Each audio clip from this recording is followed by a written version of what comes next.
कौन सा मंदिर पढ़ेंगे अपन? खाटू श्याम जी का मंदिर। ठीक है, ट्रेंडिंग में चल रहा है वर्तमान में। सही है गलत है?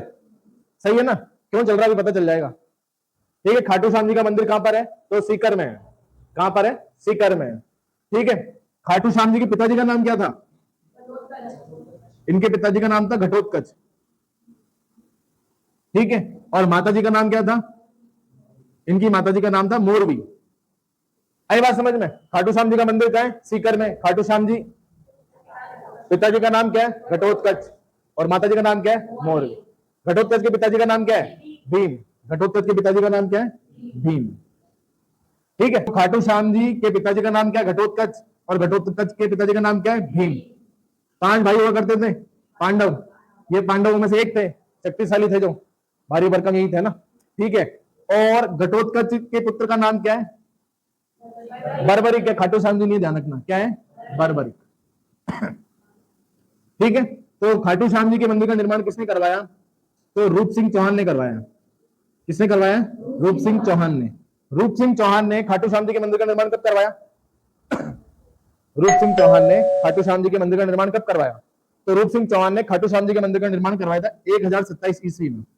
कब करवाया? 1027 ईस्वी में। इस मंदिर का जीर्णोद्धार भी करवाया हुआ है। क्या करवाया? इस मंदिर का जीर्णोद्धार भी करवाया हुआ है। जीर्णोद्धार किसने करवाया? अभय सिंह ने।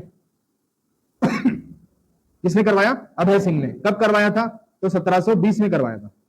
आई बात समझ में? तो रूप सिंह चौहान ने तो क्या करवाया था? खाटू श्याम जी के मंदिर का निर्माण करवाया था, और जीर्णोद्धार किसने करवाया? अभय सिंह ने करवाया। कब करवाया था? 1720 में। ठीक है, ठीक है, कहानी सुनिए, इतना ही बस बहुत है। सुनिए कहानी है या देखो, अब महाभारत का युद्ध होने वाला है। ठीक है, और घटोत्कच क्या है? घटोत्कच का जो पुत्र है बर्बरिक, वो क्या है? बहुत अच्छा योद्धा है। ठीक है, शक्तिशाली भी और अच्छा योद्धा भी है। इन्होंने क्या करा था? माता जी की बहुत अच्छे से इन्होंने तपस्या करी। तपस्या करी तो माता जी उत्पन्न हुई। माता जी उत्पन्न हुई तो माता जी ने इनको 3 बाण दिए थे। क्या दिए थे? 3 बाण दिए। ये 3 बाण मैं तो आपको दे रही हूँ, और ये जो 3 बाण है, ये आप अपने शत्रु को मारने के पास बाद में आपके पास ये बाण क्या देंगे? वापस आ जाएंगे। मतलब 3 बाण ही बहुत है आपके लिए तो। ठीक है, ज्यादा बाण की जरूरत नहीं है, इसलिए अपन खाटू श्याम जी को बोलते हैं ना 3 बाण के धारी। और भी गाना भी चल रहा है, 3 बाण के धारी, तीनों बाण चलाओ ना, मुश्किल में है दास तेरा मिलने आओ ना। अभी बाण चल गया तो अब लेके किसकी तरफ से भाग लेंगे? ये तो पांडवों की तरफ से लेंगे। सही है, पांडवों की तरफ से भाग लेंगे। तो अब क्या होता है, ये बात श्री कृष्ण को पता होती है कि इसके पास 3 बाण है, और इनके पास कितने बाण है? 3 बाण है। और ये 3 बाण क्या कर सकते हैं? कौरवों की पूरी सेना को क्या कर सकते हैं? नाश कर सकते हैं। लेकिन इन्होंने अपनी मम्मी को क्या वचन दिया था कि जो हार रहे होंगे मैं उनके साथ रहूंगा। तो श्री कृष्ण को ये तो पता चल गया था कि अगर ये पांडवों की तरफ से लड़ेंगे तो पांडवों की तरफ से लड़ेंगे तो कमजोर कौन हो जाएंगे? कौरव। कौरव की तरफ से लड़ेंगे तो कमजोर कौन हो गए? पांडव। पांडवों की तरफ से लड़े तो कमजोर कौन हो गए? कौरव। तो ऐसे तो क्या होगा? कौरवों और पांडवों का नाश हो जाएगा, और एक ही व्यक्ति बचेगा। वो कौन बचेंगे? अपने बर्बरीक बचेंगे। जबकि श्री कृष्ण ने बोला था कि 5 पांडवों को कुछ भी नहीं होने दूंगा। आई आज बात महाभारत देखी हुई तो। ठीक है, अब उनका क्या हुआ कि अब श्री कृष्ण को पता चल गई ये बात कि अगर इन्होंने युद्ध के अंदर भाग लिया तो ये तो निश्चित है कि दोनों तरफ की गैंग क्या होने वाली? खत्म होने वाली है। सही है, तो श्री कृष्ण ब्राह्मण के वेश में गए। ब्राह्मण के वेश में गए तो ब्राह्मण के वेश में इनके सामने कौन आए? बर्बरिक आए। तो ब्राह्मण के वेश में थे तो उन्होंने पूछा भाई आप कहां जा रहे हो? तो उन्होंने बोला बर्बरिक ने कि मैं महाभारत के युद्ध में भाग लेने जा रहा हूँ। कि 3 बाण लेके महाभारत के युद्ध में जा रहे हो आप? कि हाँ, 3 बाण से मैं जीत के आ जाऊंगा। कि कैसे जीत के आ जाओगे? मैं कैसे विश्वास कर लूँ आपका? कि कैसे विश्वास कर लूँ? चला के दिखा दूं? तो श्री कृष्ण ने बोला कि हाँ चला के दिखाओ, कोई दिक्कत नहीं है। तो पास में एक पीपल का पेड़ होता है, एक बाण को तो भेजते हैं, बोलते हैं चिन्हित करके आ कौन कौन से पत्ते उड़ाने अपने को, कौन कौन से सूखे पत्ते हैं। एक बाण गया, चिन्हित करके आया। दूसरा बाण गया तो सभी जितने भी सूखे पत्ते थे उनको निशाने भेज कर आ गया वापस। लेकिन एक पत्ता जो था ना वो श्री कृष्ण के पैर में था, और वो बाण कहां घूमने लग गया? श्री कृष्ण के पैर के आसपास घूमने लग गया। तो बर्बरिक ने कहा कि आपके पैर के नीचे एक पत्ता है, आपका पैर हटा लीजिए, नहीं तो आपके पैर में भी क्या हो जाएगा? घाव हो जाएगा। ऐसे करके श्री कृष्ण ने पांव तो हटा लिया, वो पत्ता भी भेजने में आ गया। उसके बाद में वो बाण जो वापस चला गया। तो इन्होंने ब्राह्मण के वेश में बोला कि मुझे आपसे कुछ चाहिए। ठीक है, मुझे आपसे कुछ चाहिए। तो बर्बरिक ने कहा कि मेरे देने लायक होगा तो दे दूंगा। कि मुझे आपसे क्या चाहिए? आपका शीश दान में चाहिए। क्या चाहिए? शीश क्या चाहिए? दान में चाहिए। तो फिर बर्बरिक ने कहा कि नहीं, आप ब्राह्मण तो नहीं हो, कोई साधारण व्यक्ति तो नहीं हो, आप मुझे बताइए आप कौन हो। तो श्री कृष्ण ने इनको फिर क्या दिया? बाद में ये इनके सामने प्रकट हुए। तो बर्बरिक ने कहा कि आपने ऐसा क्यों किया? तो इन्होंने बताया कि आपने अपनी मम्मी को वचन दिया है कि जो भी हार रहे होंगे आप उसी का साथ दोगे।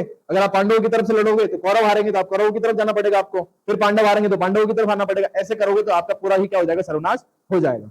ऐसे करके बाद में श्री कृष्ण ने सुदर्शन चक्र चलाया और इन्होंने अपना शीश क्या दे दिया, दान में दे दिया। लेकिन शीश दान में देने से पहले इन्होंने कहा था कि मेरे को महाभारत का युद्ध देखना है। क्या देखना है? महाभारत का युद्ध देखना है। तो बोले कि ठीक है, मैं आपको महाभारत आप शीश तो दान में दे दोगे, लेकिन आप फिर भी क्या रहोगे? जीवित रहोगे। ठीक है, जब दान में दे दिया, जीवित रहेंगे। तो अब ये बताओ, महाभारत युद्ध कहां हुआ था? कुरुक्षेत्र में, कुरुक्षेत्र के मैदान में हुआ था। कुरुक्षेत्र के मैदान में एक पहाड़ी है, वहां पर किनका सर रख दिया? बर्बरिक का सर रख दिया। पूरा युद्ध कौन देख रहा है? बर्बरिक देख रहे हैं। पूरा युद्ध कौन देख रहे हैं? बर्बरिक देख रहे हैं। युद्ध के अंदर किनकी विजय हो गई? पांडवों की विजय हो गई। ठीक है, सारा बुरे विषय समेट के सब अपने महलों में पहुंच गए। पांचों भाई आपस में बात कर रहे हैं। पांचों भाई आपस में बात कर रहे हैं, तो पहला कह रहा है मेरी वजह से जीते, दूसरा कह रहा है मेरी वजह से जीते, पांचों अपने गुण गा रहे हैं।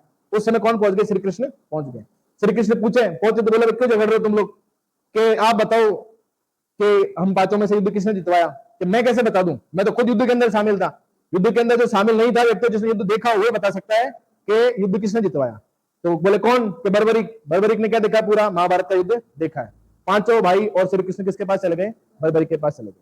वहां जाकर पूछा कि भाई बताओ युद्ध किसने जितवाया? तो जोर जोर से हंसने लग गए, जोर जोर से हंसने लग गए कि तुम पांचों ने थोड़ी जितवाया युद्ध, युद्ध तो किसने जितवाया है? श्री कृष्ण ने जितवाया। और ये सारी रूपरेखा किसकी तैयार करी हुई थी? श्री कृष्ण की रूपरेखा तैयार करी हुई थी। इन्होंने तो आपसे वो काम करवाया है, बाकी रूपरेखा तो किसने तैयार करी थी? श्री कृष्ण ने करी थी। यही बात समझने, इसलिए अपन को क्या कहते हैं? तीन बाण के धारी भी कहते हैं और हारे के सारे भी कहते हैं। और जब ये सारी बात खत्म हो गई थी तो श्री कृष्ण ने कहा था कि आप कलयुग में खाटू श्याम जी के नाम से प्रसिद्ध होंगे और कलयुग में हर व्यक्ति आपकी क्या करेगा? पूजा करेगा। और वास्तविकता ये कलयुग ही है। वर्तमान में क्या चल रहा है? कलयुग ही चल रहा है। और कलयुग में सभी किनकी पूजा कर रहे हैं? खाटू श्याम जी की पूजा कर रहे हैं। खाटू गांव है जहां पर ये मंदिर बना हुआ है ना, वो गांव का नाम है खाटू, इसलिए खाटू श्याम जी के नाम से जानते हैं। ठीक है।